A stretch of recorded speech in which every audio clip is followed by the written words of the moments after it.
I'd like to apologize. We had a dedication tonight to the Wilfred Lavassa Park over in the Acre, and I had put in a motion to dedicate the park, and it was a 5:20 start, so I was there and to try to run back here. This is a meeting of the City Council's Educational Partnership Subcommittee, and it will meet on Thursday, June 20th in the Council Chamber. The discussion of the makeup and constitutionality of the Greater Lowell Technical School Committee. Could we have a roll call, please? Sure. Chairman Laurie. Yeah. Councilor Kennedy. Here. Councilor Menonza. Here. Councilor Leahy. 3 present. Thank you. Would any of the councils like to open? Yeah, I would, Councilor Kennedy. if I could. The reason that we're here is to discuss what we can do to make the makeup of the composition of the technical school board be in compliance with the one man, one rule principle. And probably many of you are familiar with, there was a similar issue down around Brockton that included, that was a 10 community district that included Brockton, and as a result of that court case, the legislature passed legislation which allowed for 5 different ways to correct or bring school board districts into compliance with one man, one rule.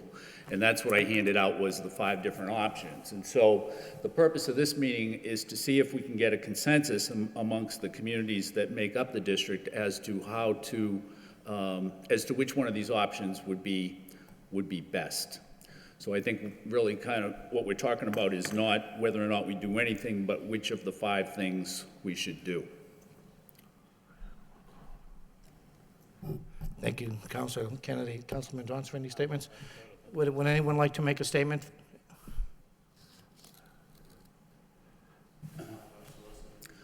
Well, let me just ask this. Let's just try to keep it kind of a little bit less formal if we can, and maybe that would be a better way to go. My understanding is that the towns have met a couple of times on this issue. And so is there a consensus about how to proceed, or which of these is most acceptable? I'll make a comment. Yes. Sure. All the towns that got did try to schedule meetings, but one of the towns wasn't able to be here. And I think what we're looking for is, we've read the well-reasoned opinion by... Excuse me, could you put on your microphone? I just pressed a little. Here? Yep, thank you. We did read the well-reasoned opinion by your city solicitor, Chris Connor, and we don't have any basic disagreement. Of course, we don't know what the percentages are that were in that opinion. But we did note that the letter that came from your committee to the towns selected number 2 as being your preference.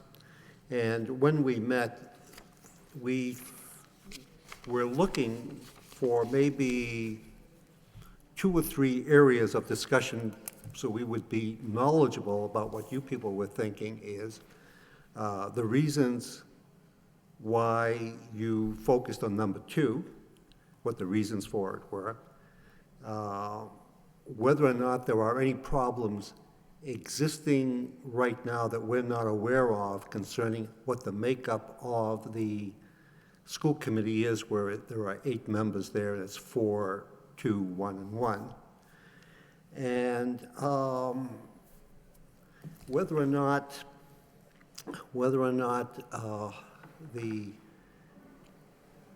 your committee had discussed that initially, when the district was formed, all the parties agreed to the present membership of 4, 2, 1, and 1. And of course, the state law tells you how you can do it, but I think there is implicit in there that if you already have an agreement, that it should be approached, how do you continue maintaining the agreement and yet still comply with the case law and the guidance set forth by the legislature, which can be done.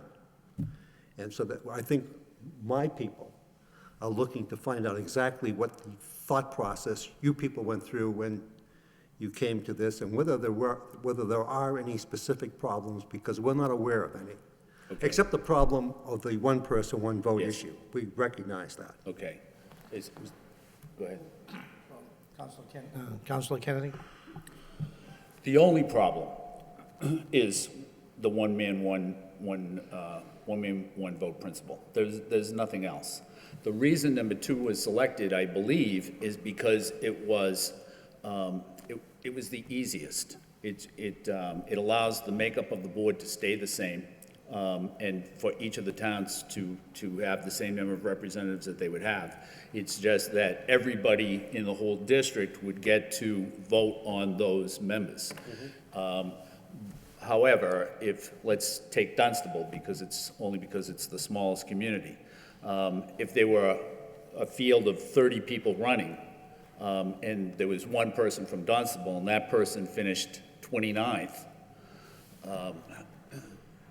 then they would still get a seat, just because there has to be a person from Dunstable. So I think that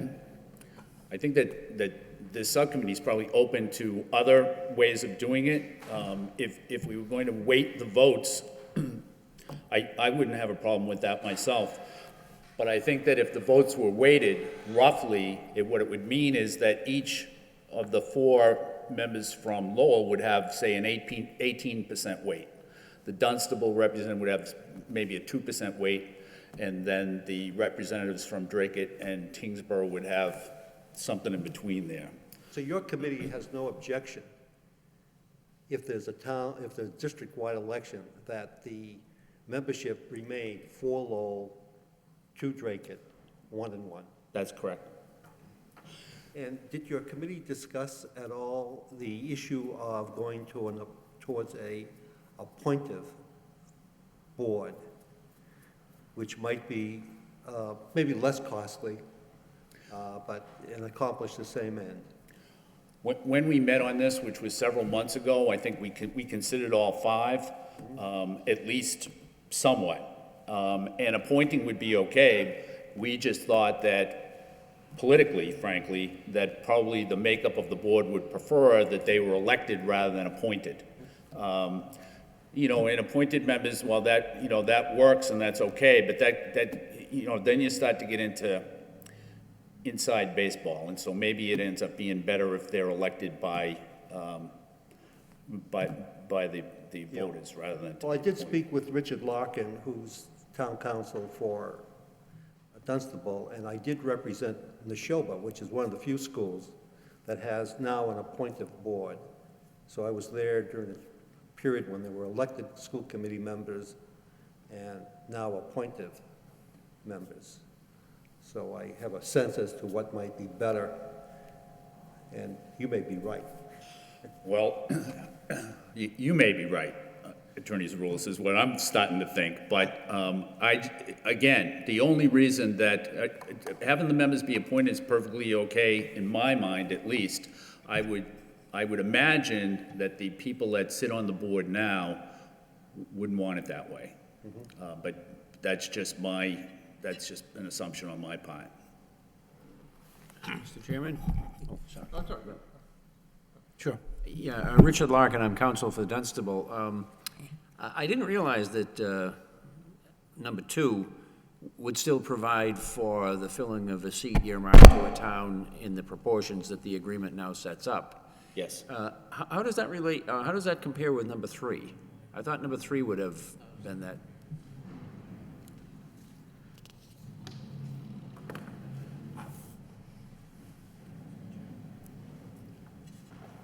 Number 3 is what he's really talking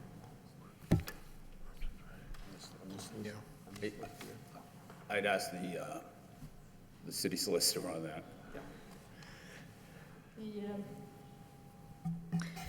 There isn't a significant difference, I guess, between them. The third one does come with a residency requirement, which I think actually is more aligned to what Councilor Kennedy is promoting as perhaps the quickest, cleanest solution to it. So Number under 3, would candidates be running for a particular seat? That would be the idea? Excuse me? Under Formula 3, would the residency requirements mean that candidates would be running for a particular seat that was earmarked for a particular town, as opposed to 30 candidates district-wide, and you count down till you find one from Dunstable that has... Right, they would have a residency requirement attached to it. So it's actually number 3, not number 2. Number 2 just would mean that you could have 8 people from Lowell, which is likely. That's why I asked why the committee came down with number 2 as opposed to number 3. Yeah, I probably should have looked at these a little careful. It's number 3. I see. All right, so that it would be, everybody would run district-wide, but you would get, you know, back when the county was in operation, county commissioners, there was a time when 2 would run.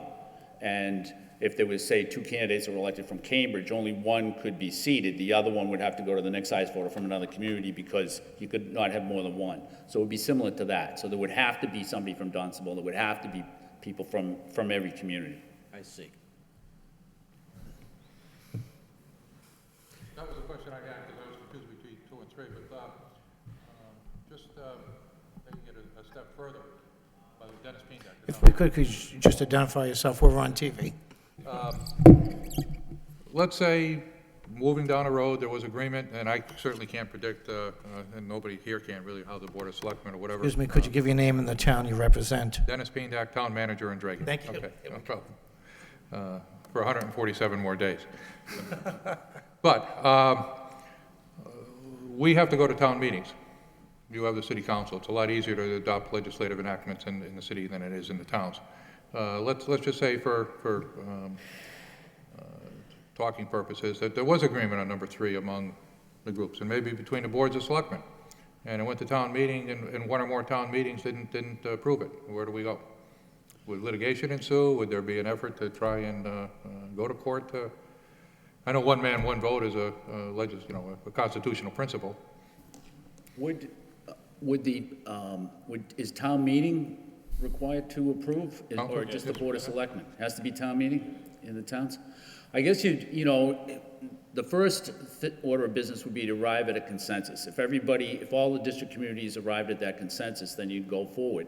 I would imagine that in any community, if everybody was aware that there was a consensus among the 4 communities in the district, that they'd proceed that way.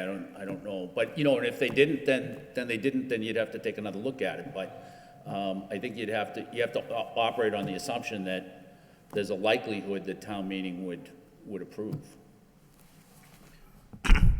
Madam Solicitor? I was just going to state that as a practical matter, for that particular scenario, there would always be the safety net of litigation. However, if the parties already knew what there was an agreement as to what the solution should be, then the litigation obviously wouldn't be long-lasting. The parties would then, they would be, quote, litigated. However, there would likely be a settlement of sorts. And I'm assuming that settlement would then become an order of the court, which would then remove it from the realm of a town meeting, and it would just become enforceable via the court. And not to be overly argumentative, but to Sure. pick up on something Attorney Zaroulis was mentioning, and usually when you look at alternatives, at least in transportation projects, there's always a no-build alternate. And a no-build alternate in this case would be, there doesn't seem to be any problems, and so if it weren't approved, we just stay with the system we have, which is what Attorney Zaroulis was asking the question. If it's not broken, we try and fix it. Drake can deal with that issue, so that's going to be 5311. Drake will have to deal with that. Our position should be, we're happy with 4211. Go back.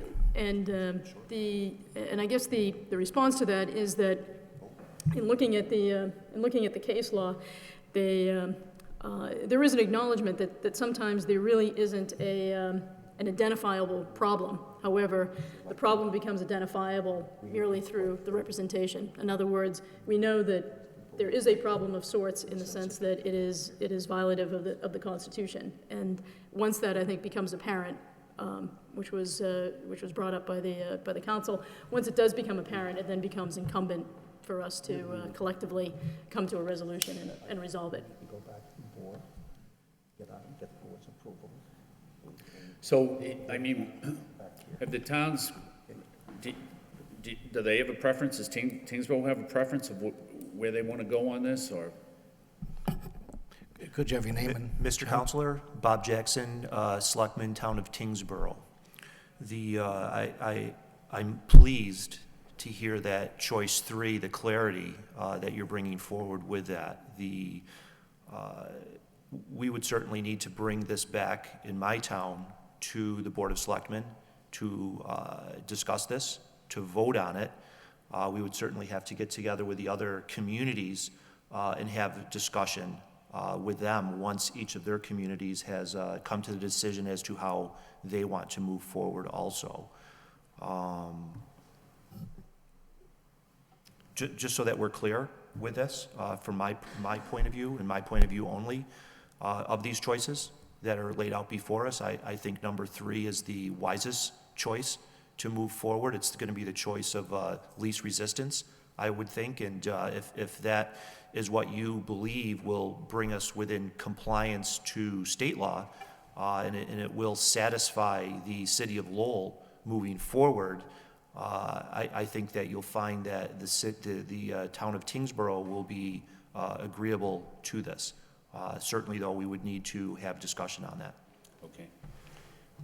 I think also that we probably want to set up another meeting with you people to keep things moving. Okay. Oh, absolutely.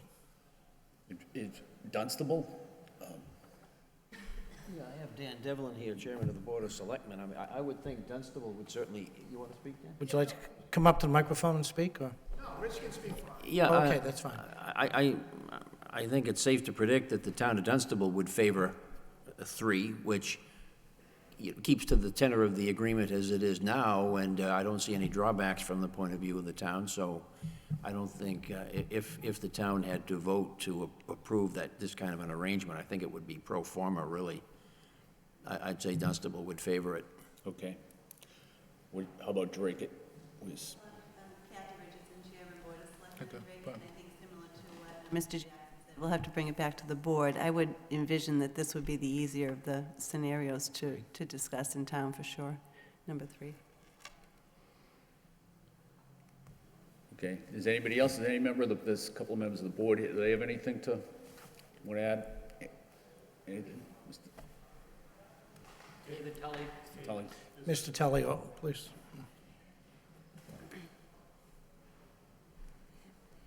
David Tully, member of the Greater Lowell Vocational School Committee from Dunstable.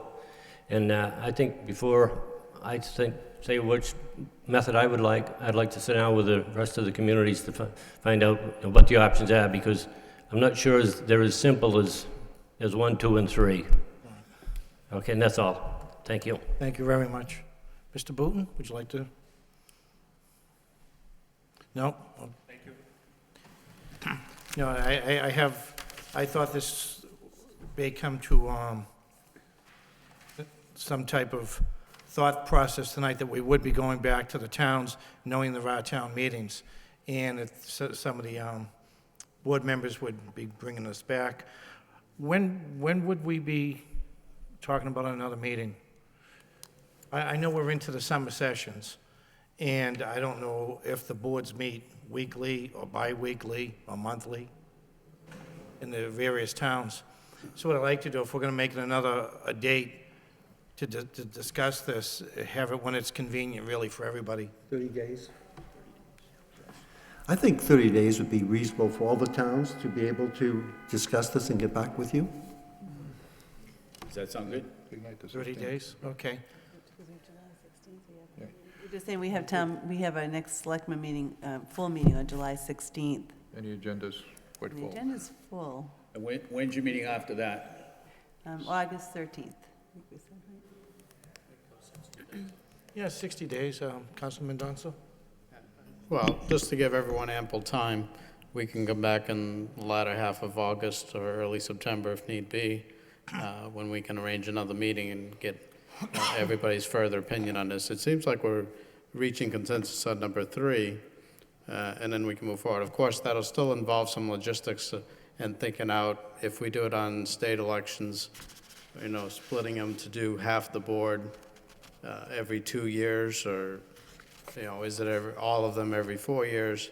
But we still have those options available, but that would still change when the elections take place, rather than the regular municipal elections as it occurs now, to the statewide elections on the even years.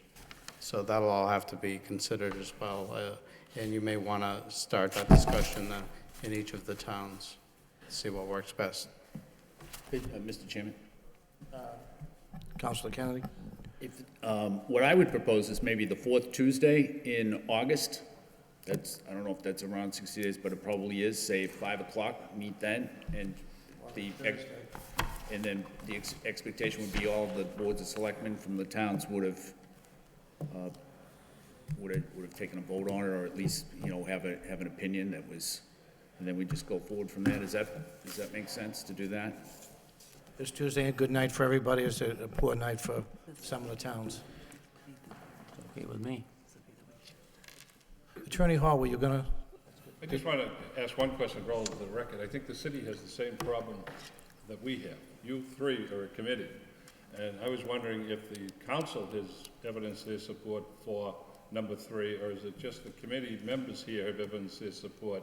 And do you people have to go back to the city council while we're going back to our selectmen to firm up what particular official majority position would be of the council?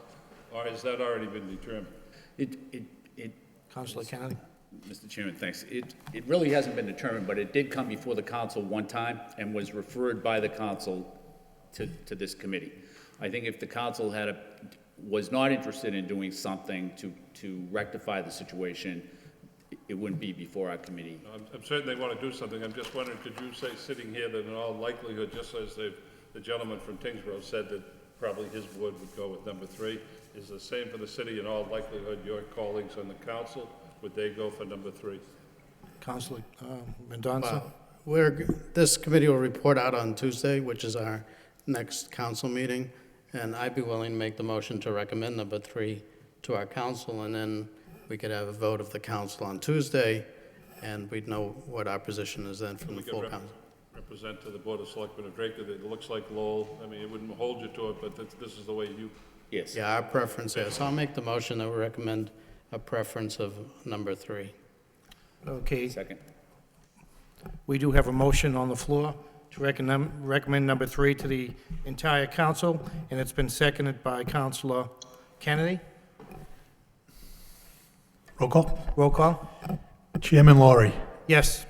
Councilor Kennedy. Yes. Councilor Mendonça. Yes. Councilor Leahy. Mr. Chairman. 3 yeas. Councilor Kennedy? There's no community likes any of the others, right? The other 4 options, it's just everybody's kind of likes number 3. It's difficult, well, going back to everyone to say that. Yeah, okay. Okay, so what we'll do is we'll take a vote on Tuesday. The clerk will probably send a correspondence to each of the boards of selectmen about the council vote, and then we'll at least tentatively schedule a meeting for the 4th Tuesday in August at 5 o'clock, and then just go from there. Is that acceptable to everybody? Did you say 5? Yes. Is that good? Is 5 okay? 5's fine. We're from the suburbs, the meters go off at 5 or 6. Clerk Erie, could we book that now for 4th Tuesday. second Tuesday? Was it second Tuesday? What, they wanted 60 days? 4th Tuesday in, August at 5. at 5 p.m. Okay. Any other questions? Any public statements? Or Well, thank you very much. I'll entertain a motion to adjourn. Second. Thank you.